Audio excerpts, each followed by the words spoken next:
Good morning. Oh, what a well-trained crowd. Good morning.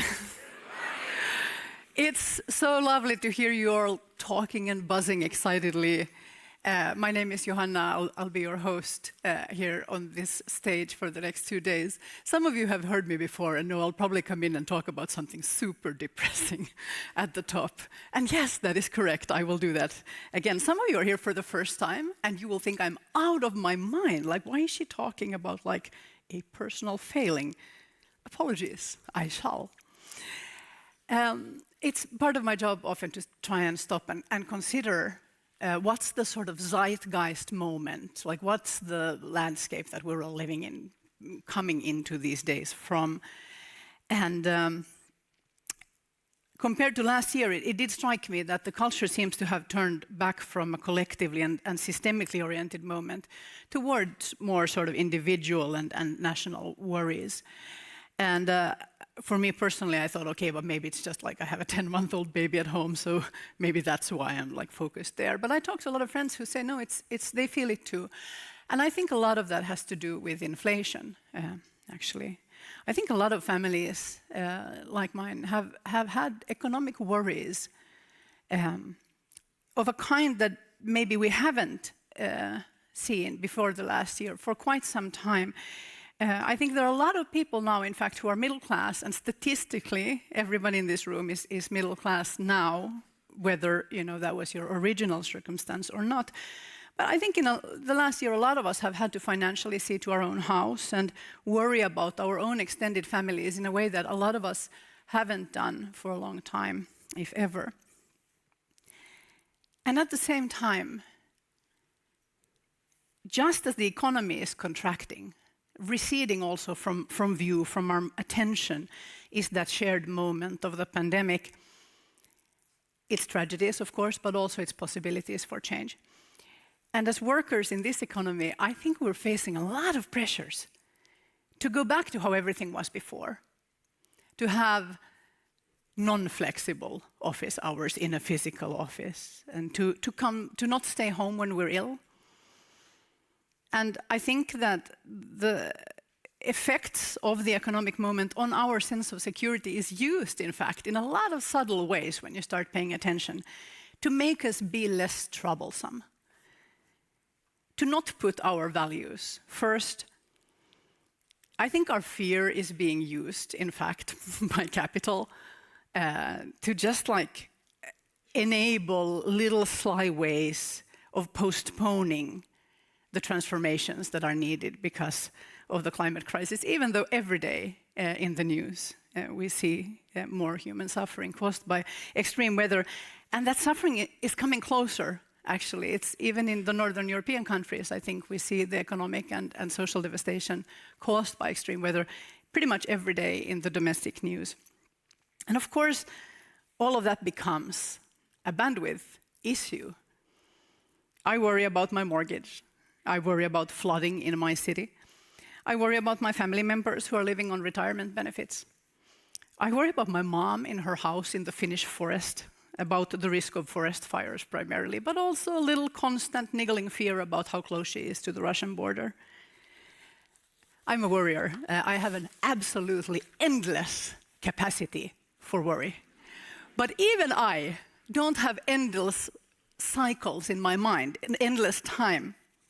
So on a day-to-day level, unfortunately, this means that I think a little bit less about flood victims in Pakistan and Slovenia. I think less about the people whose homes and local economies have been devastated by wildfires this year, about all the people whose traditions, all the beings whose ecosystems are devastated because of human action. Even I worry, I'm starting to think a little bit less about crises and injustices that are affecting even my friends directly, like Russia's continuing war in Ukraine, everyday racism, everyday transphobia, and so on. And of course, I understand this dynamic in the sense of the media logic and the real estate of attention, but I have been thinking lately about something called compassion fatigue, that people who work directly with alleviating suffering can suffer from. It's a kind of emotional exhaustion. I find myself monitoring myself for that, like, am I running out of care? And I think sometimes I am, And that has to be okay. We have to put that oxygen mask on ourselves first on the personal level. And it's healthy and good to go, like to close off the news some hours a day to spend time with your family. But I want to make sure, so sure that in this economy, my compassion fatigue or my personal tiredness doesn't turn into a solidarity fatigue, that we don't stop to think about like how our lifestyles and actions affect others. I want to make sure that my exhaustion is not exploited by capital to postpone necessary transformations. I want to make damn sure that my personal fears and worries are not exploited by politicians to postpone or stop necessary transformations of governmental and societal systems. The personal fears that we have and that are totally valid shouldn't be allowed to stop us, to paralyze us from doing the practical work of change, which is the practical work of hope. And I think the pandemic made visible a moment of enormously significant transformation where we're allowed to be human at work.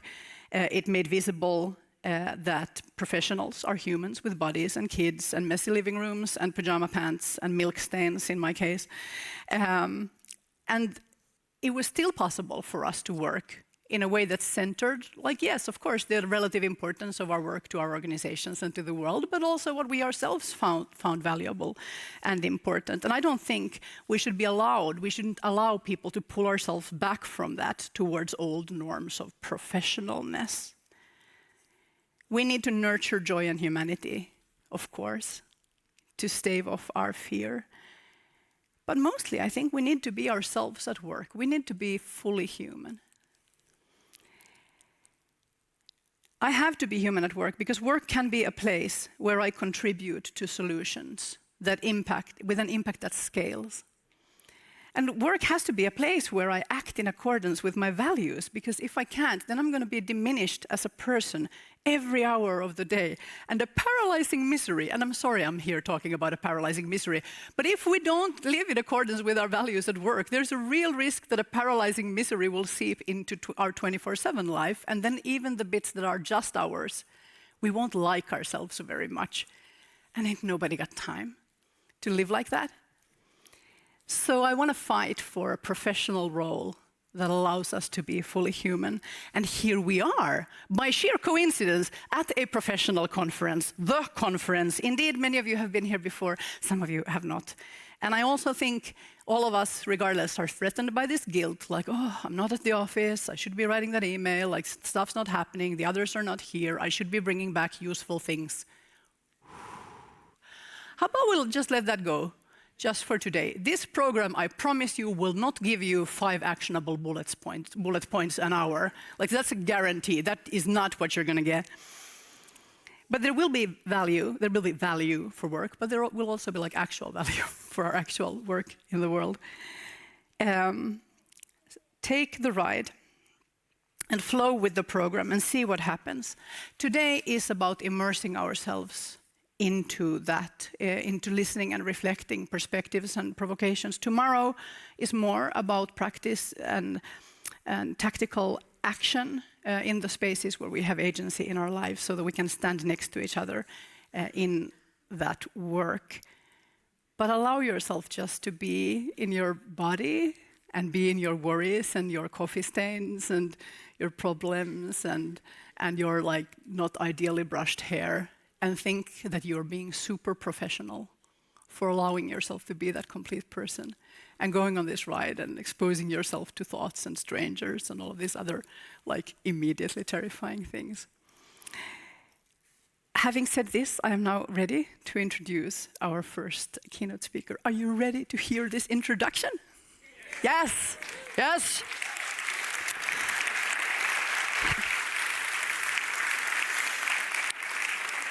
That felt weirdly vulnerable, I have to say, but I'm trying to practice what I preach. Okay, our opening keynote speaker is a a world leader in digital strategy and technology, a strategic guide for political movements and civic organizations focused on moving towards a more generative society.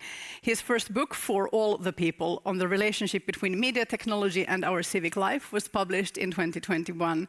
He was a fellow at the Shorenstein Center at the Harvard Kennedy School of Government and helped lead the Obama for America campaign as Chief Integration and Innovation Officer in 2012 and as Deputy Digital Director and Chief Technology Officer in 2008. He is also a philosopher. Please welcome Michael Slaby.